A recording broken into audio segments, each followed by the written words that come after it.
Are you looking for a new way to get and stay healthy? Well, I put together a roadmap just for you, designed to help you feel good and stay sane through the integration of yoga, meditation, digestive health, whole food nutrition, and herbal medicine. It's also an overview of some of the progressive, multidimensional approaches that I've come to use with my one-on-one clients to help them connect to the body's innate wisdom in order to heal from chronic pain, exhaustion, and even trauma. So I can't wait for you to read this. So go to alyssafinnick.com now to get your hands on this 16-page guide today, or check out the show notes for the link.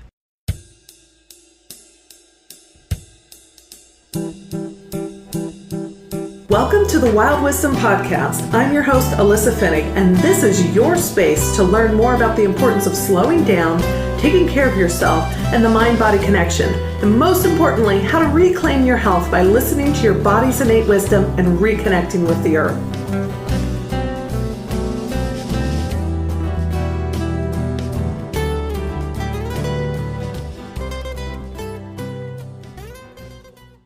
Hello there, it's Alyssa. I'm excited you're back for another episode of the Wild Wisdom Podcast. So today we're going to talk about something that I pretty much use every day in my life. We're talking about malas. So for those of you who are new to the yoga world or the meditation world, malas are, you've probably seen people wear them. So they're not traditionally only necklaces, they're actually meditation practice tools. We're going to discuss the history and tradition with my guest today, Teresa Middleton, the owner of Middle Moon Malas. But they can also be a fashionable piece, and they can also have stones to channel different energies, especially the custom ones Teresa makes are beautiful. And you've probably seen me wear them in some of my pictures, those long necklaces with different stones. Those are malas. We're going to just jump in all of that, and we have some special treats for everybody, especially if you join my free Facebook group, the Wild Wisdom Collective. Come join the group, and there is a link in the show notes, and we're going to share a video on how to use a mala for mantra meditation, and Teresa is giving away an incredible wrist mala, but only exclusive to group members. We're going to do the giveaways there. And for all of you who are active and engaged there, so join us. Click the link on the show notes, or you can find that link on my website and in the emails you receive as well. So let's go ahead and dive into today's episode with Teresa. Well, welcome back to the Wild Wisdom Podcast. I'm your host, Alyssa Finnick, and I am so excited to have Teresa Middleton with me today. How are you, Teresa? I'm doing well. Thank you, Alyssa. Thank you for having me on. Good. So Teresa owns Middle Moon Malas, and you may have noticed some of the images that I put out, like on my website or on my social media, on my Instagram page. I'm wearing malas, and so if you don't know what that is, basically it looks like a necklace. So you might see some of the necklaces I'm wearing, and I say that with air quotes. On some of my images, and Teresa is the beautiful woman behind those malas that I wear, and they have special significance, and we're going to dive into that today, not only with the mala itself and the history of it and the use of it in practice, but also with the stones that each mala might contain, whether it's the number or the actual different stones. I own a few different sets, all from Teresa. And usually pick out one or have her do a custom one based on what I might need healing with, or doing something within that time frame in my life. So I've collected a few over the years. So Teresa, what I like to start out with is, what's your story? How did you get here? How'd you get into working with malas, creating malas, having this fabulous vision, and bringing this gift to the world? Well, I find that some of the best decisions that I've ever made have been the result of me having an open and curious mindset. And so I fell into this by having kind of an experimental viewpoint. I didn't go in thinking, I want to design malas and I want to start a business. that was the farthest thing from my mind. If you had told me 7 years ago that I would have a small business and I would be making malas for people, I would have thought, what, really? So what I originally started collecting them years ago. I took a meditation class in Broad Ripple before Elise was even born, and purchased my first mala. And at that time, I didn't know what to do with it. I just wore it. I wore it on my wrist sometimes. I wore it around my neck. I thought it was pretty, and it helped when I would practice. But that was it. And so years later, when I started learning more about what malas were and how they were actually tools of personal transformation, and I started to accumulate more that I would purchase off of different websites. But the more I started working with them and using mantra in conjunction with the mala, I started to notice some changes, positive changes. And I got into the business end when I wanted an orange mala. I was on this chakra phase. I had all these, a green one and a blue one and a purple one and a red one, and I didn't have an orange mala. Mm-hmm. And I couldn't find one. You know, the regular places where I would go, I couldn't find them. And I thought, well, I wonder if they would be hard to make, you know. And so I got on a website. It was an Etsy shop, and purchased some orange beads that I thought were pretty, and did a little bit of research and did a lot of trial and error, you know, finding the right cord, finding the right needles. The very first mala that I made, it was hilarious because I was stringing. I didn't double the thread. I was stringing it, and you know, I'd made the knots, and learning how to do the knotting was challenging enough.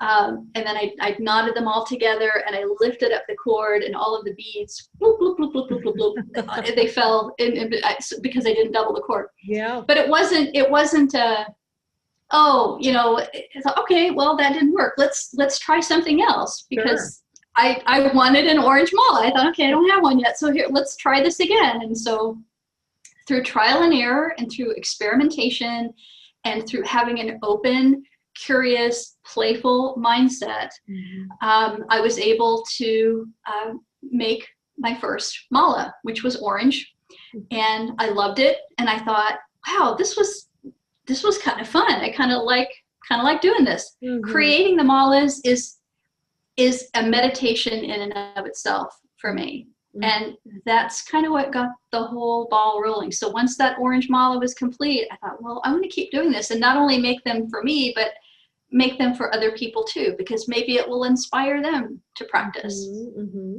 Well, great. I love that story.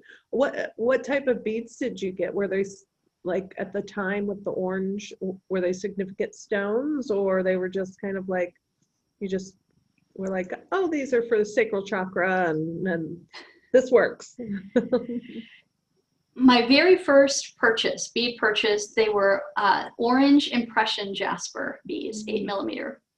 And I've always been drawn to jaspers. Mm-hmm. Jaspers are very nurturing, protective stones. The one that I'm wearing now, this is Red Creek jasper. Red Creek jasper is honestly one of my favorite stones. Mm.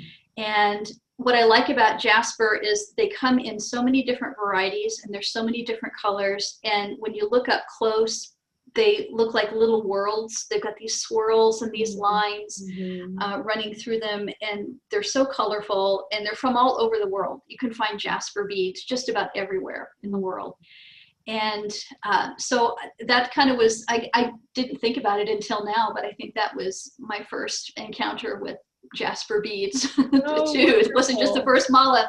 So it was, but I've always, that's my go-to. I tend to gravitate toward jasper because it does have very nurturing, protective qualities. Yeah.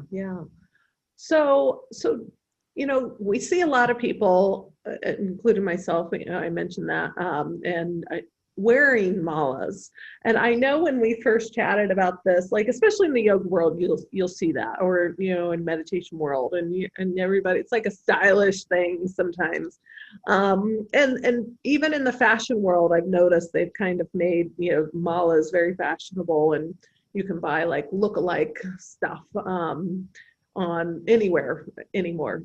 However, so I know when we first talked, and I never, as a yoga practitioner, wore a mala.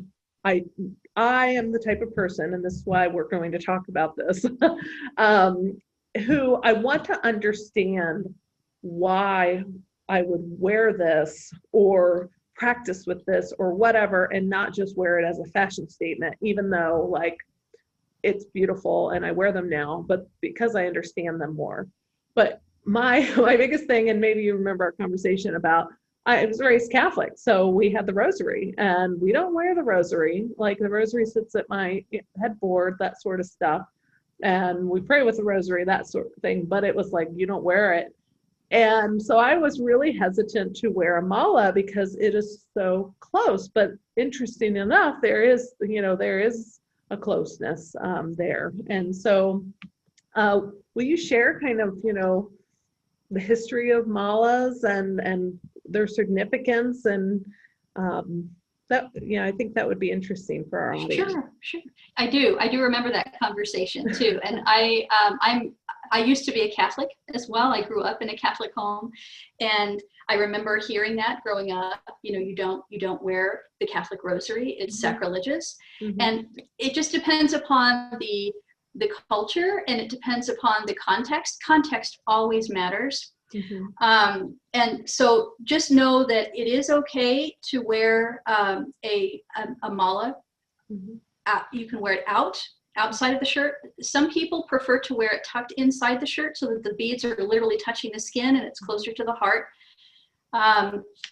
But prayer beads, rosaries, malas have been around for centuries, thousands and thousands and thousands of years. And just about every culture on the planet has some kind of prayer bead or a necklace, a garland of some kind.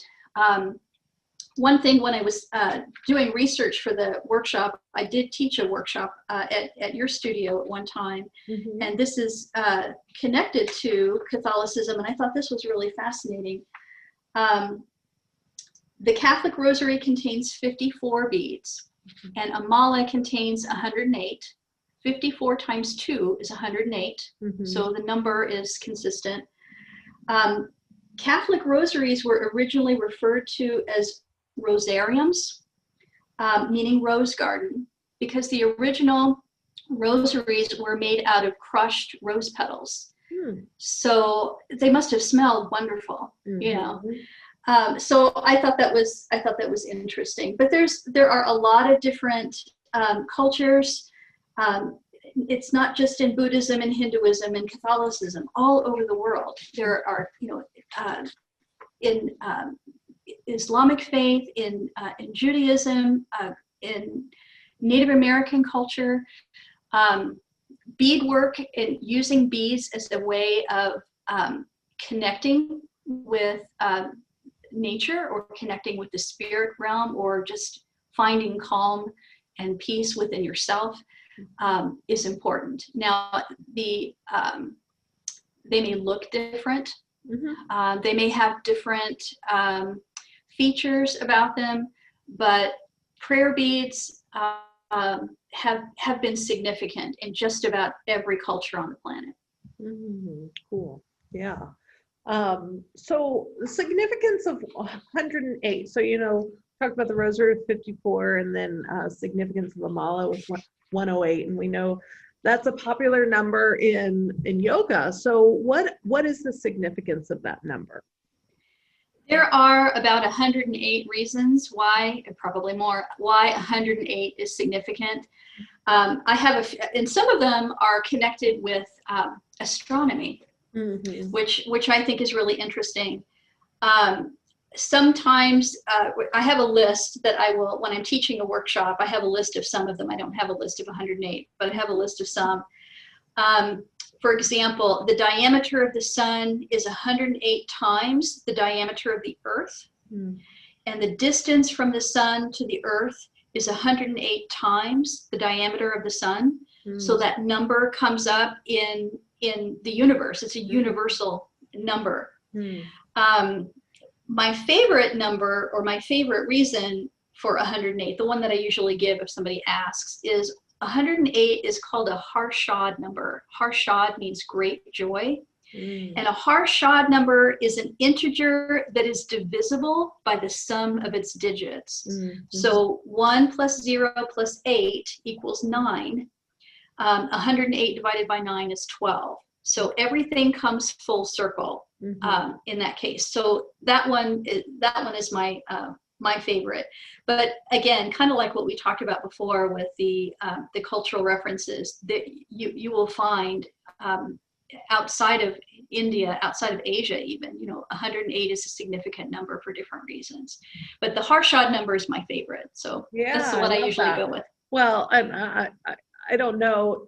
I have friends who are into numerology, and I know, I think in the mystical Judaism, like when you add the numbers and it's equal to 9, there's some type of significance there. I mean, I know, like, this much of that, but I just remember somebody saying that, and then the whole divisible by 3 and that sort of stuff. Some other expert can talk about that, but there is a cross-cultural significance to the numbers. So I appreciate you sharing that.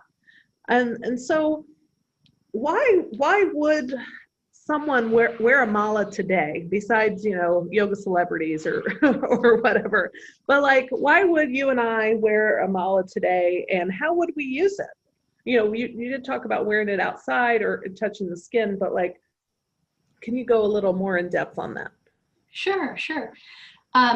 The mala itself is a meditation tool. And for some people, they would wear a mala because they want to have it on their person when they have time during the day where they can sit and practice. Others will wear a mala because it's a reminder of their motivation or their intention. It's a physical reminder, it's a tactile reminder of what it is that they're working on, whether it's a particular affirmation, if they're working on an affirmation or a mantra, or if they're working on a quality that they're trying to develop. Let's say they're working on being more patient. Having the mala physically on their person, and then when you're moving about during the day, you lean forward a little bit, and you can feel the shifting and the moving of the beads against the skin. So it's a reminder of the qualities that you are cultivating in your own practice, or it can be a reminder of the actual mantra or prayer or affirmation that you are infusing each bead when you meditate and you actually work with the mantra itself. How to use a mala. A lot, you'd be surprised, and I know we've talked about this too. I was surprised at the number of yoga teachers, for example, that would wear them but wouldn't use them, or they wore them but they didn't know how to use them or what to do with them. And so it's a very simple tool, but it can be very powerful as well. So I'm going to start with something. I've got a quarter mala on my desk right now. I'm sending this to a friend of mine. And so a full mala has 108 beads plus the guru bead. And sometimes the guru bead is called a maru. Guru means teacher and maru means mountain.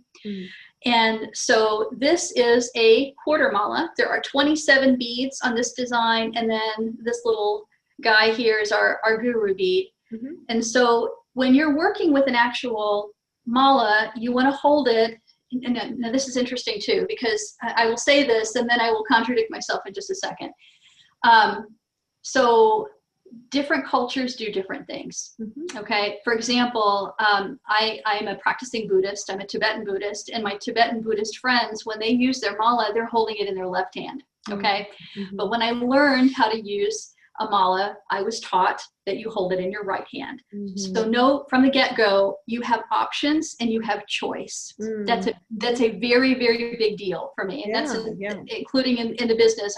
It's important that I create malas that are appropriate for the individual who's wanting them. Yeah.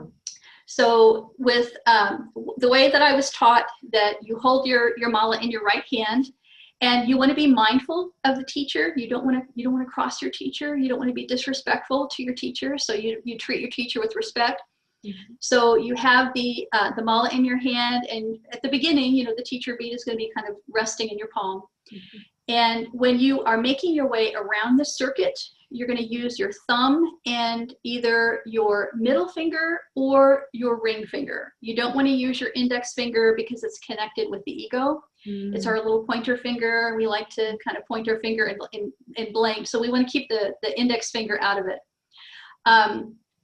So the bead that is to the right of the teacher bead, as you're holding the mala in your right hand, you start with whatever your mantra is. Let's say it's Om Mani Padme Hum, which is a very famous mantra that a lot of people use every day. So yes. Om Mani Padme Hum. For those who don't know what a mantra is, it's usually a word, a phrase. It can be in English or Latin, but a lot of times it's in Sanskrit, which that's the ancient language that people who practice yoga use, and even I know Buddhist prayers were in Sanskrit, and so just wanted to kind of like share that with everyone.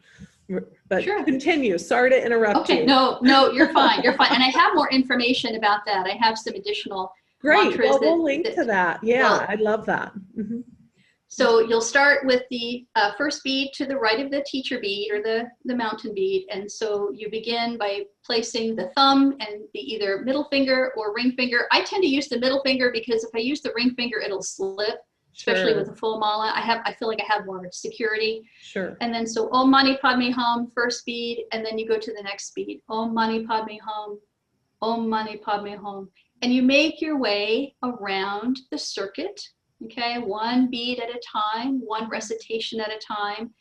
And what's great about this practice is it really helps you stay rooted and grounded in the present moment. Mm-hmm. All that matters, and the tactile response is a great way to stay connected. Mm-hmm. It's your reminder, present moment. You're here in this present moment. You're not worrying about all the million things that you could be doing or all the things that you should be afraid of or worried about or have to do, whatever. Mm-hmm. All those distractions. And then when you make your way around to the end of the circuit, you've got a choice. You can either stop there if you want to just do one round, great. But if you're working, this is a short mala. There's only 27 beads on a quarter mala. Let's say, hey, I've got time. I want to go around a second time. You don't want to directly cross over the teacher bead and keep going. Instead, it's almost like you're kind of going in reverse. You're kind of backing up. So you're not going to cross the teacher. So what you'll do is you'll start at the end and then begin again. So Om Mani Padme Hum, Om Mani Padme Hum, Om Mani Padme Hum. So you're making your way around the circuit with your mantra. And so that's how you would actually use the mantra. And there are a lot of benefits. There are a lot of benefits to having a mantra practice. Mm-hmm. I know in my own practice, I find that my favorite times to recite mantra are when I'm driving in the car, on my way to school. And what's nice about that, I usually don't use a mala when I'm driving. It's best that I keep both hands on the wheel, but I have like a little crochet, like a little knitter or a clicker counter, and I will keep track of the numbers that way. Okay. But it's a great way to not only, calm myself, especially if traffic is heavy or construction's going on and it's kind of crazy. But it's a nice way to dedicate the merits of the practice to other people too. Yeah. So you can think about, other drivers who are around you, and you're offering, it's like you're offering compassion, not only to yourself, but to other people around you. So it's a nice way to share the practice without anybody knowing about it. The other favorite place for me is when I'm at school. If I have a few minutes in between students, I'm a tutor. I work as a tutor part-time at a high school. And so I'll go out, if the weather's nice, I'll go out with my mala and walk the track and do rest. So I'm literally walking a circuit while I am reciting mantra on a circuit. So it's just a wonderful way to help stay rooted and grounded. It's very calming. And I've noticed a big change in my life over the last 7 years, having a regular practice.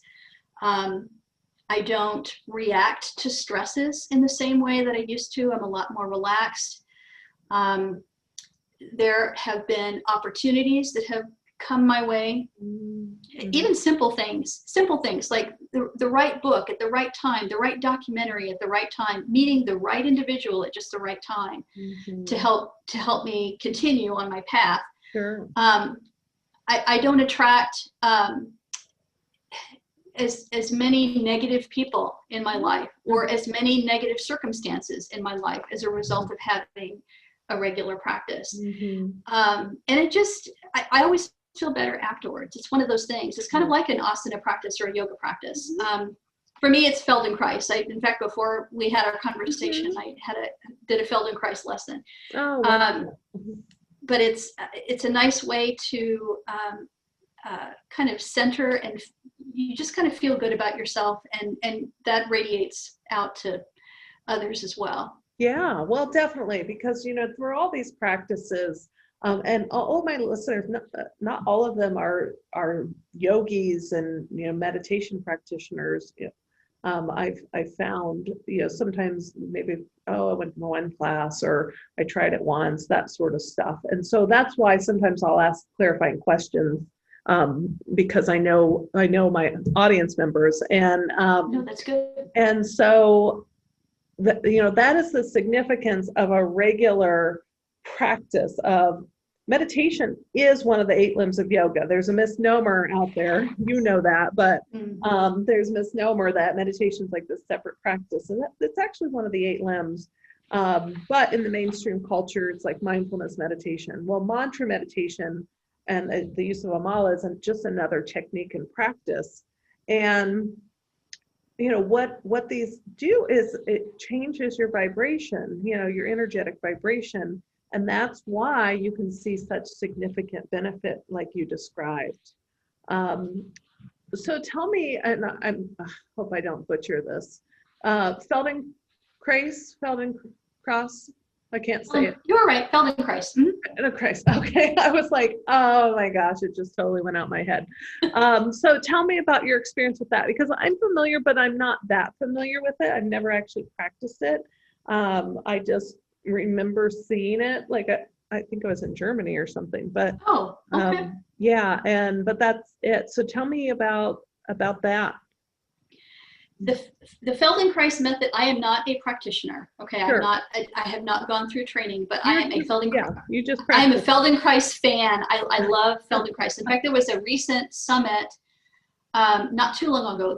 Occasionally they will have free online summits that you can attend, and you can explore with different teachers, and they'll take you through ATMs, which stands for awareness through movement. It's not like a money machine, but it's awareness through movement.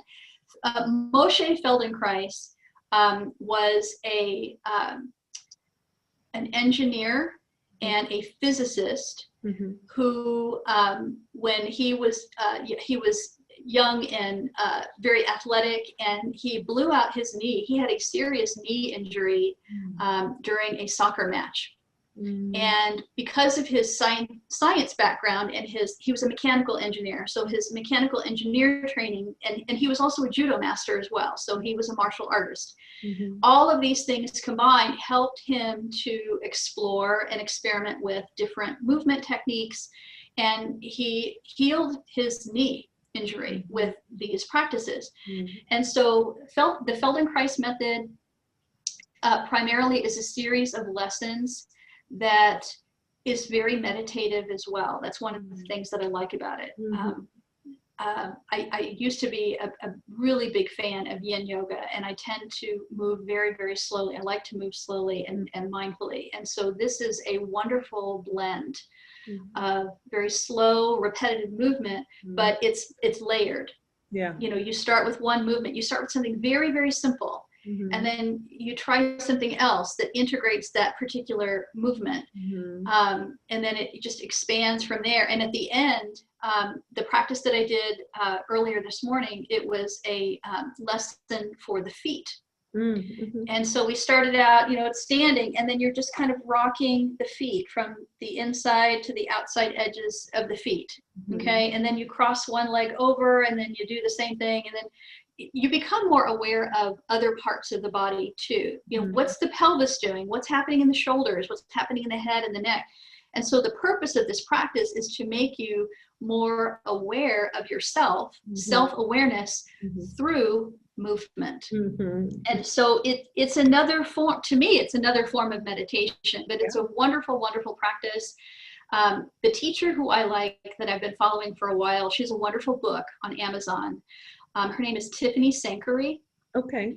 And she has an online library called Movement and Creativity, the Movement and Creativity Library. And she invites other teachers on to guest teach, and her membership is affordable, and I love it. I can practice Feldenkrais every day if I want to, whenever I want. So it's wonderful. Well, I'll link to that in the show notes too. You know, I'm glad that you're enjoying that. You know, it's important for people to know, because I love different forms of movement, and for different reasons. And I like to share, that's why I asked you about your practice.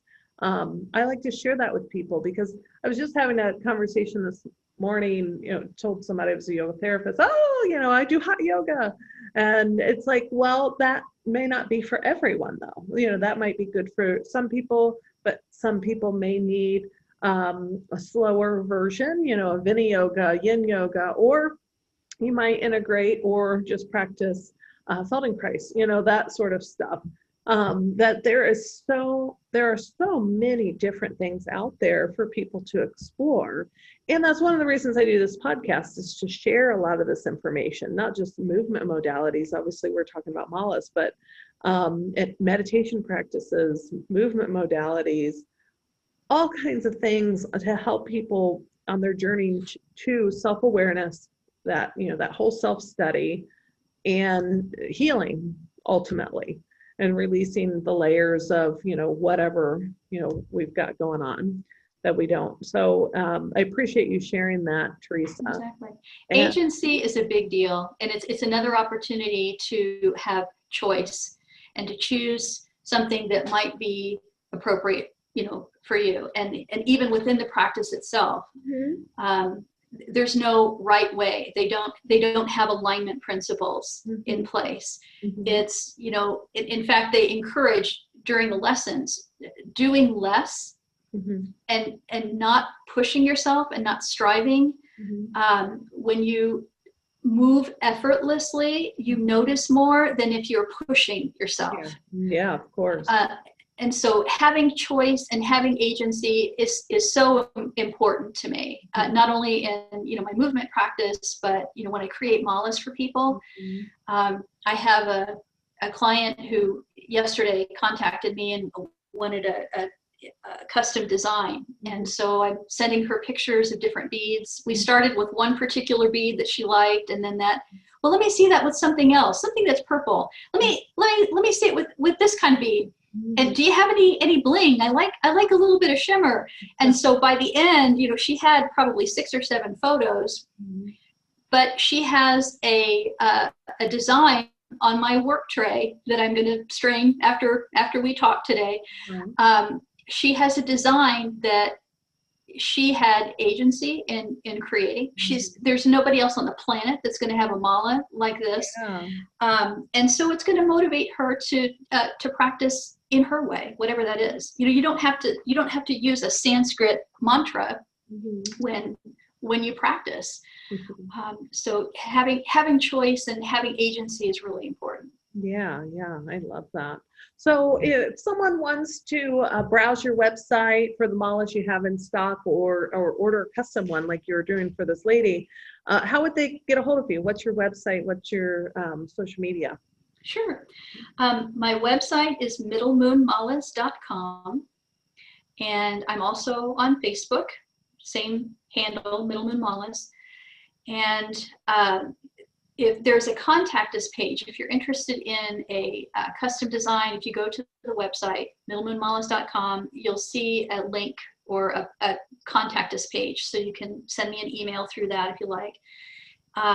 The collection is constantly shifting and moving. I have, there are 25 malas right now on the collection. Some of them are quarter malas. Quarter malas have 27 beads plus a teacher bead or a mountain bead. And they're great for working with longer mantra, or if you're traveling, or if you have an altar space. You want to keep it on your altar space. They also make really nice gifts. I'm giving them as gifts to people. I also have several full malas with 108 beads. So yeah, they can check out the collection on the online shop. They can send me a message if they're interested in a custom design, and feel free to like the Facebook page that I have on Facebook. Yeah, I'm also on Pinterest. Oh, that's great. That's great, Teresa. Yeah, we'll link to all that in the show notes too, so everybody can have quick access when they're listening, right in their smartphone or whatnot, and on the website. But I didn't know you're on Pinterest. That's great. That's really helpful. Well, I know, like when I ordered my first custom mala from you, I let you have total like freedom in it, because I just entrusted that you would pick the right things for me. And I just said I was dealing with a lot of sadness then. And it, I still wear that today and I love it. And the stones were significant and made sense, and the design was beautiful, and I really, really love it and appreciate it. And the one I got from you at Monumental Yoga in Indianapolis, was it 2 years ago now? I think so. Yeah, because I was pregnant, and that was perfect for me at that time in my life, and what I needed. And it's one of my favorites, actually. And so it's very interesting to work with that. And I just love wearing them. They're beautiful. I love using them and practicing, and the significance of the stones I really also love, because I wear a lot of different stones. Today I'm not wearing a mala, sorry, I'm wearing serpentine jasper pendant. More jasper. Yeah, jasper. So you're talking about that. But I appreciate you sharing. And just for everyone who's listening, so Teresa has been gracious enough to create a quarter mala that is absolutely beautiful, and we're going to give that away in the Wild Wisdom Collective Facebook group. So make sure that you tune in and join that group, and that'll be in the show notes as well. It's called the Wild Wisdom Collective on Facebook. And so yeah, you'll get a chance to get a quarter mala, and we'll post the significance of the beads and everything that Teresa's created. And then, if you want more, now you know where to go, to Middle Moon Malas. And it's an amazing process, amazing experience. And I know all of them are made with love by you, because you love doing this work. And like you said, it's a meditative experience too. I do. Well, thank you for your kind words. All of the malas that I made for you were a joy to string. And creating, there is a lot of heart. There is a lot of love that goes into creating each design. And even though sometimes I don't know who I'm making them for. I'm, creating a design and I'm going to put it on the website. I don't know who it's for. It's for somebody. And my hope is that, it helps serve them and their practice well when they use their mala in whatever way suits them best. I'm sure they're matching with the vibration, because like I just purchased artwork, and the artist was talking about she puts the intention out there, she creates it, just like you're creating, the malas in your collection on the website, that aren't the necessary custom ones, but just for sale on the website. And then what this artist was talking about is like the right owner matches up with the artwork, and that, so if you envision the right owner of the mala matches up with that energetic vibration, exactly what they need from the mala, the practice, the stones at that time, that's probably happening. Yes. So yeah, so thank you, Teresa, for being on the show. I appreciate it, and thank you for sharing. Thank you for inviting me. It was great to be here and talk with you and all of your listeners.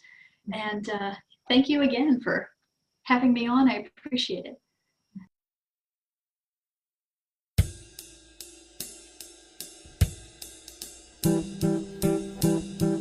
So, I want to hear from you. What did you think of today's topic?